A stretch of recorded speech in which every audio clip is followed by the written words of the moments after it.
After a long day of painting, I'm often left with a bit of a palette of colors. And if I don't use them, well, they're just going to be scraped off, probably dried up, and useless, really.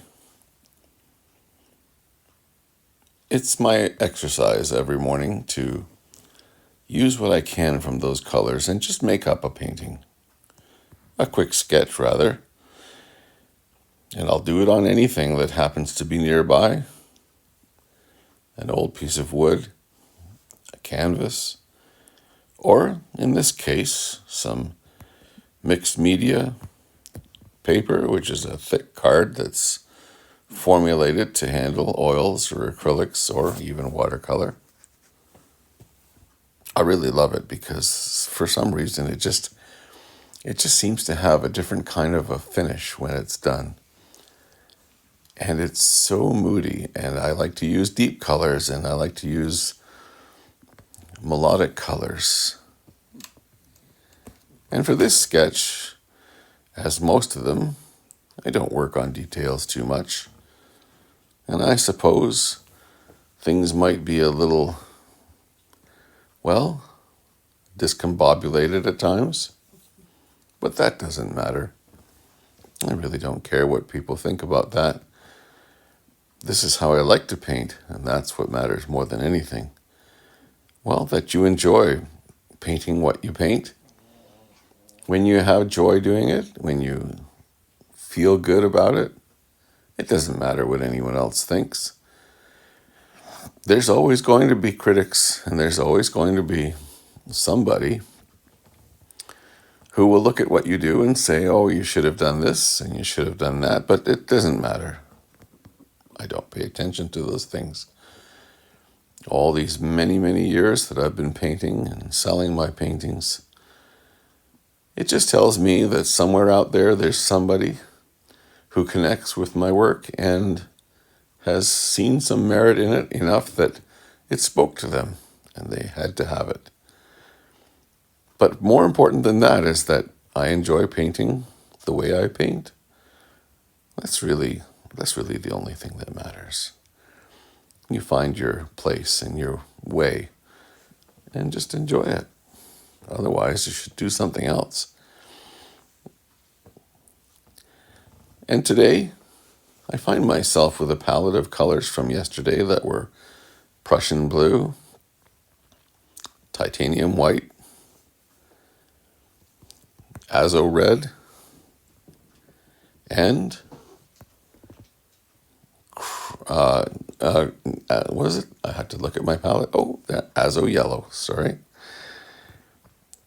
Now, what can I do with those colors? Because yesterday I was working on an abstract, and I don't usually work in such basic primary colors, but, well, that's the food that's on my tray this morning, so I have to deal with it.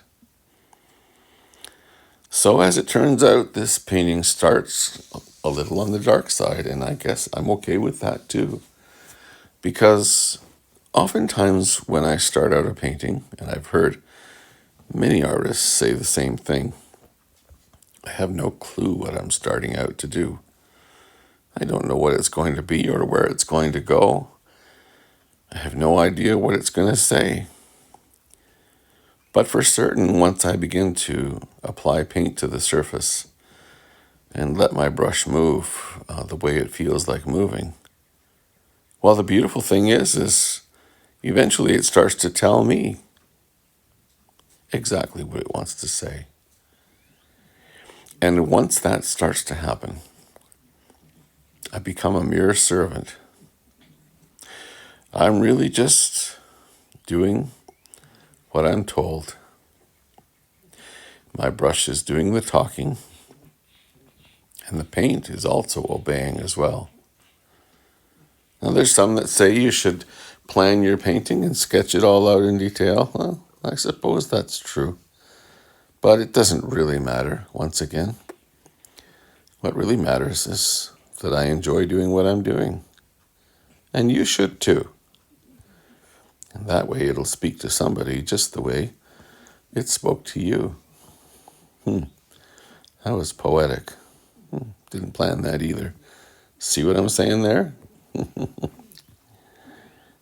Now, even a dark painting can have some color and some light.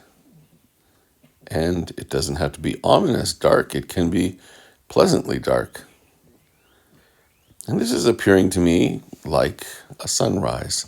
And so I'm going to accentuate those characteristics. Sunrises are often different from sunsets. The glow in the sky as the sun begins to break, and the reflection on the water. It's just a beautiful experience. I experience it often as I love to rise at the 4:30 time in the morning before the sun has made its break for the day. And I like to witness as it introduces itself, and here we are. Now, isn't that fun? Some old paint before it dried up and became useless, and look what we've done with it. Now, this is a real pleasure for me, and I thank you for joining me. And oh, by the way, don't forget to sign your painting. You need to sign them so that people know who did the painting, after all. But I'll just take this time to express my deepest appreciation that you spend a few moments here with me in my studio before I start my day. And may your day be a great day. Oh, don't forget to subscribe, if you will, and like. That tells the YouTube gods that we are here and that we're watching, and they will let you know of future posts. We'll see you next time right here on The Robert Painter on YouTube.